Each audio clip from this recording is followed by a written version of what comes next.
What is that one thing that sets you apart from everyone else? What is that one thing that gives you an edge over other people? I believe the number one skill that anyone must learn is the one of self-awareness. Because self-awareness leads to self-mastery. And a lack of self-awareness leads to you being out of control. Because other people and other circumstances are controlling the way that you feel, the way that you think, the way that you act in life. And this is one of the least powerful places to be in. The world is changing so fast, and everyone will tell you you need to learn the skill of sales, of marketing, of content creation, of personal development, of hard work. But I believe, of course, this is all important to a certain extent, but before all of this comes self-awareness. Who are you? What do you want in life? Why do you do the things that you're doing? Where do your feelings come from? Where does your thinking come from? Is your thinking even yours? What are your strengths? What are your weaknesses? What do you value? It's like, who are you? Who are you really? And these questions, they go deep. They go really, really deep. Cultivating self-awareness isn't climbing a mountain without a top. It's an ongoing process throughout your whole life. And if you don't cultivate self-awareness, most people are simply stuck in their experiences. They experience fear and they don't know why. But they're just stuck in that experience. They feel behind in life, something triggered them, and now they don't know what to do and they don't know how to dissolve this. They are distracting themselves on their phone, maybe. Maybe you experience some kind of addiction. Maybe it's procrastination. But why? Why are you doing these things? Why are you feeling these things? Where is it coming from? And how do you get back to center as fast as possible? Because this is the self-mastery that I'm talking about. If you just have the experience itself, that means whatever the trigger is, has control over you. It has control over the way that you feel and the way that you act. But if you know what the trigger is, and you're able to get back to center and make a powerful decision from that place, that means that you are in control. So self-mastery, to me, means, it doesn't mean that you dissolve all these feelings. You will always experience fear. You will always experience frustration, shame, embarrassment. It doesn't matter what the experience is, procrastination. It will always be present in your life. But I think real self-mastery is, it doesn't take you a week to get back to center. It takes you only 10 minutes. So just imagine how much your productivity will increase if instead of procrastinating for days or weeks, you're able to catch it, be aware of it in 10 minutes. And then you're able to get back to center and make a powerful decision moving forward. How much more productive would you be? Similar to fear. How long does the fear have control over you? Or whatever the experience is, whatever the thoughts are. So the self-awareness is really also supporting you to get back in control over your life, over your experience. That certain feelings are no longer defining you.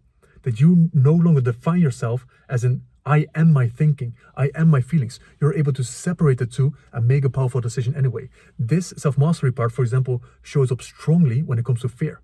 People are stuck in the experience of fear and they think this is it. And whatever the story is about the worst case scenarios is what is going to happen if you take action. Self-mastery means I'm aware of all the experiences.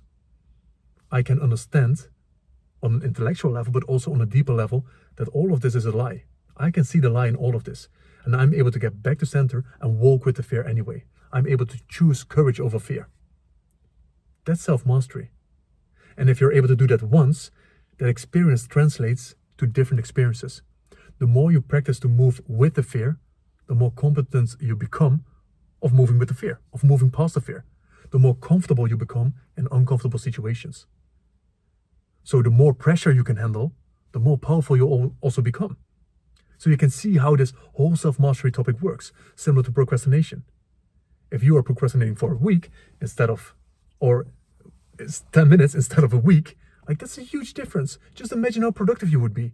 Just imagine if it didn't take you a month to make a powerful decision, but you make 20 powerful decisions in a month. Because of your self-awareness and self-mastery, you know how you work. When someone triggers you, do you know why you're triggered? Do you know how you yourself are creating the trigger? Self-mastery. Because if you don't, if you're just triggered, that means that the person that's triggering you has control over you and your emotions. And how does that feel to be out of control like that? Like I want to be the owner of my existence, of my experience in life. And I think it's also fun. I think it's a fun journey to understand yourself. Like, I started to ask these kind of questions when I was 14 years old. Why are we doing the things that we're doing? Where do the feelings come from? Where does the thinking come from? Who am I? Why am I here on this earth? And that's when my self-discovery process started. And this is, on one hand, a fun process, but also a challenging one, because there's a lot of confrontations that happen within you.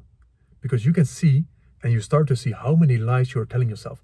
And the one reason why people do not want to go on this journey of creating more self-awareness is because you will experience a lot of ego deaths in the process. Because the ego rather wants to be right and stuck in a prison forever than to be wrong and free. So your ego tries to keep everything that it created, all the prisons that it created, it wants to keep everything like that. Because you moving outside of it feels like death, as if a part of you is dying. And that's the thing why most people are stuck, is because they are not willing to go deeper and question everything that they've created for themselves. Question their feelings, question their thinking, all of these things. But through that self-awareness, the self-mastery will come.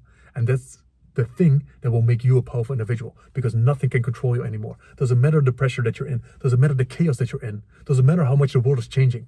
You are grounded in your truth. You know what you want. You know who you are. This is where real confidence comes from. This is where the real confidence comes from. It's not from evidence outside of you. It's knowing who you are and being grounded in self. Nothing can touch you. Nothing can hurt you if you've gone within, because you know where everything is coming from, all the experiences. And like I said, there is not an end to this. This is a never-ending journey, never-ending process, especially if you go into different stages, levels, seasons of life. You will be triggered in different ways, but these are also opportunities to go deeper and deeper and deeper. So every single time you're triggered, every single time you're stuck in whatever experience is an invitation for you to develop more self-awareness and more self-mastery.